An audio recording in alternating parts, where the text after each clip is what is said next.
பகவத்கீதையில் 7வது சாப்டரில் 2வது ஸ்லோகம். ஞானம் தேகம் ச விஜானம் இதம் பக்ஷ்யாம்யசேஷதः யஜ்ஞாத்வா நேஹ பூயான்யத் ஞாதவ்யம் அவசிஷ்யதே. இப்போ இதுக்குள்ள அர்த்தத்தை பார்க்கலாம். அவர் பக்தி யோகத்தை ஸ்டார்ட் பண்ணியிருக்கார். இப்போது அதை அர்ஜுனன்ட்ட சொல்கிறார், எந்த அறிவை நீ தெரிஞ்சுண்டா, சந்தேகம் இல்லாமல் தெரிஞ்சுண்டியோ, வேறு எதை பற்றி நீ தெரிஞ்சிக்க வேண்டிய தேவையே இல்லை. அதை பற்றி நான் உனக்கு சொல்கிறேன். ஏன்னா ஞானம் விஞ்ஞானம் இது ரெண்டும் ஒரு சேர கொடுக்குறேன் உனக்கு. ஏன்னா பரம்பொருளாகிய நான் என் பக்தனாக இருக்கே இல்லையா நீ, அதனால் நான் உனக்கு ஒன்று விடாமல் சொல்கிறேன் அப்படின்னு ஆரம்பிக்கிறார்.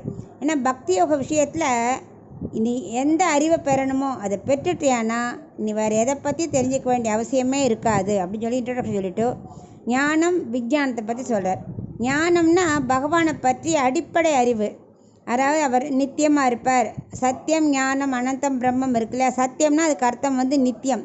அவர் நித்தியமாக இருப்பார். அதாவது காலத்துக்கு உட்படாதவர். அவருக்கெல்லாம் நிகழ்காலம் அப்படிலாம் கிடையாது, இறந்த காலம் அப்படிலாம் கிடையாது. எல்லா காலத்துலேயும் அவர் இருப்பார், எல்லா இடத்துலையும் இருப்பார். ஆனால் எல்லா இடத்துலையும் இருக்கார். ஏன்னா எல்லாரோட வஸ்துக்குள்ளேயும் இருக்கார், வஸ்துக்கு வெளியிலையும் இருக்கார். அனந்தமாக இருக்கார், ஞானமயமாக இருக்கார்.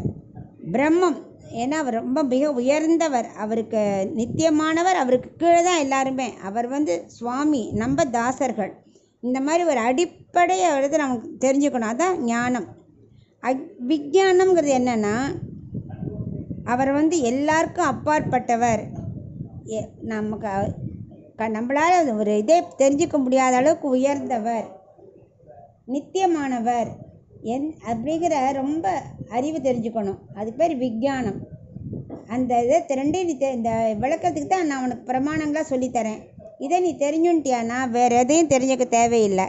இந்த விளக்கத்துக்கு என்னை தவிர வேறு யாரும் கிடையாது. நான் தான் எல்லாரை காட்டிலும் மேம்பட்டவன். நான் தான் படைக்கிறேன், வேறு யாராலையும் படைக்க முடியாது. எல்லாமே எங்கிட்டேருந்து வருதுனால என்னை பற்றி சொல்ல என்னால் மட்டும்தான் முடியும் அப்படின்னு அவனுக்கு ஞானம் விஞ்ஞானத்தை பற்றி இப்போ ஆரம்பிக்கிறார். ஸோ இந்த நீ தெரிஞ்சுட்டாதான் அடிப்படை. இதை தெரிஞ்சுன்ட்டியானா பக்தி தானே வரும். அது உனக்கு எப்படிங்கிறத நான் விளக்குறேன் அப்படின்னு சொல்கிறேன்.